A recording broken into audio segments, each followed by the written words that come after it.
Deux doigts d'astuce. En passant devant la glace, ses grosses joues rouges, ses cheveux gras lui déplaisent. Il se pince les bourrelets et commence à se maudire. Il faut qu'il parle de ses empiffrements à son psy. Ils sont trop souvent suivis de ces moments attristants de perte d'appétit. Il se sent trahi, si pas d'appétit, pas de joie dans la vie. Il faut qu'il mange avec moins d'entrain pour que ce ne soit pas suivi de trop grandes périodes à jeun. En plus, il a l'impression qu'il ne digère pas les asperges. Il décide que ce serait plus sage de vomir. Ainsi, il aura faim pour le goûter. Deux doigts plus loin dans le gosier, la fouine commence à éructer. Il pense à son amie Mathilde, qui met ses deux doigts dans les vagins à longueur de temps. Comment fait-elle ensuite pour se faire vomir sans être trop dégoûtée? Peut-être qu'elle utilise sa main gauche pour son intimité.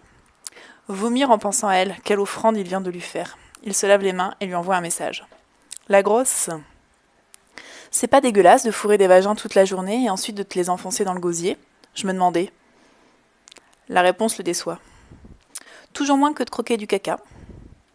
Décidément, aujourd'hui, personne ne veut parler sérieusement. Quand il ressort des toilettes, la fouine passe réglée.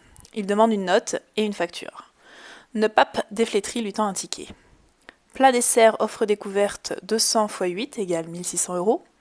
Plat 100 x 7 égale 700 euros. 5 bouteilles.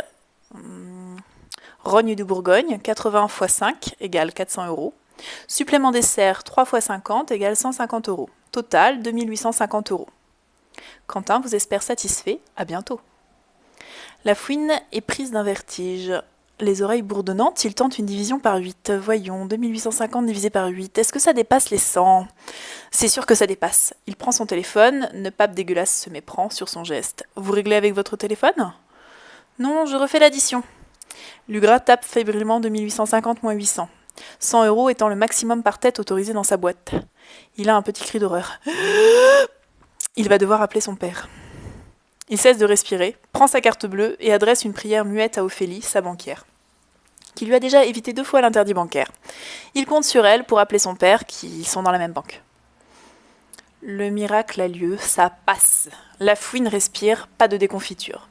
Il va prendre un prêt à la consommation, l'étaler sur 9 mois, à un taux de 2,8%. Il devrait pouvoir commencer à épargner d'ici 14,5 mois, le temps de se remettre.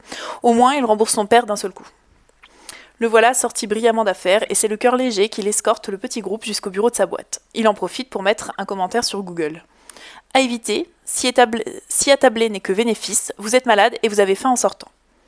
La suite de la journée. Au choix. Lugras a l'idée de sa grasse vie, de fouine à l'amour stratégique. Ou c'est alors que la fouine décide d'appeler ses parents pour. Option 1. Demander quelque chose. Dans ce cas-là, clique sur refus temporel et faille paternelle. Ou pour annoncer une grande nouvelle. Dans ce cas-là, clique sur toi aussi, envoie une sextape à tes parents.